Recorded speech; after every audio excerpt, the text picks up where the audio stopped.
This is the elevator. There's a machine room. But this is the elevator at, forget which building this is, at RIDC City Center of Duquesne, Riverplex in Duquesne, Pennsylvania. This is Thyssen Oildraulic impulse. This one is original. It's not been modded by ICE.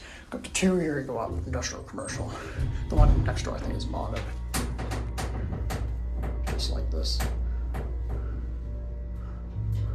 Here 2.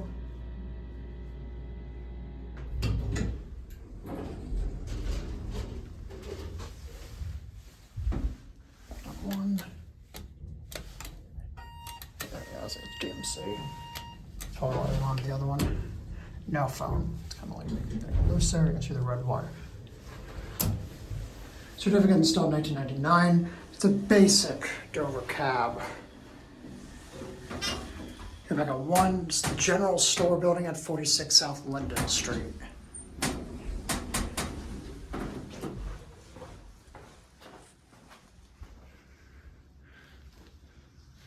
And that's going to be it. Apparently this elevator is to Professional Training Association.